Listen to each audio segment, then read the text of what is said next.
اور درود ابراہیمی پڑھنے والے کو تعمیر کعبہ کی برکات حاصل ہوں گی،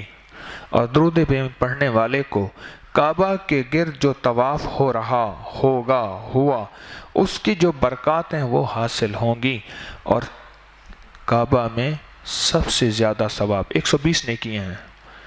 اس میں کعبہ کو دیکھنے والے کو بھی ثواب ہے، سب سے زیادہ ثواب طواف کرنے والوں کو ہے، اور درود ابراہیمی پڑھنے والے کو اس طواف کا یہاں بیٹھے ثواب مل رہا ہے، یہاں بیٹھے قربانی کا ثواب، کنکریاں مارنے کا ثواب، طواف کا ثواب، لیکن درود ابراہیمی سب سے اعلیٰ و ارفع ہے۔ درود ابراہیمی اس لیے اس کا انتخاب خود نماز کے اندر کیا گیا ہے کہ جو لفظ ہے نا درود ابراہیمی میں، ایک حمید ہے ایک مجید ہے، یا حمید و یا مجید، جو بندہ ان لفظوں کو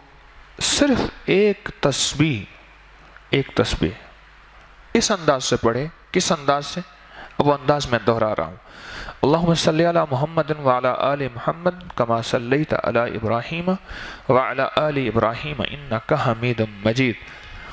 جب حمید مجید پہنچے تو پھر اس کو ایک تسبیح پڑھے اور دھیان سے، پھر آگے درود شروع کریں، اللہم صلی علی محمد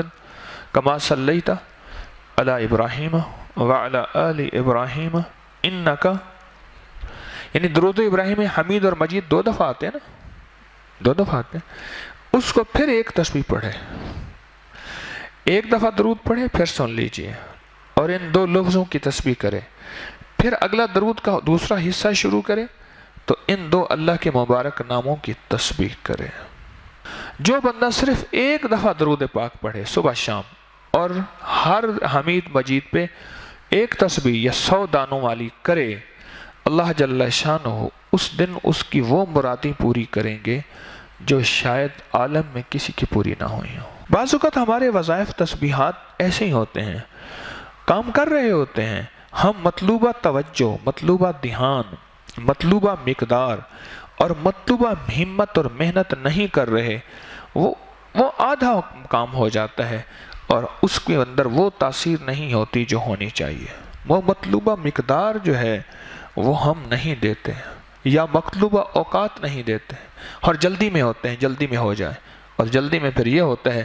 کہ انسان جو ہے عمل ادھورا چھوڑ کے بیٹھ جاتا ہے، اور بعض اوقات ادھورے عمل کے چھوڑنے میں ہمیشہ کوئی بھی صرف جو بھی جن جو ہے شیطانی جن وہ درود ابراہیمی نہیں پڑھ سکتا، صالحین پڑھتے ہیں، انسان بھی، جنات بھی، نیک جنات پڑھیں گے، پڑھتے ہیں، لیکن بد جنات، جیسے میں ایک بات اکثر عرض کیا کرتا ہوں، وہ یہ ہے کہ ہر بیری کے درخت پہ جنات کا قیام لازم ہے، ہر بیری کے درخت پہ،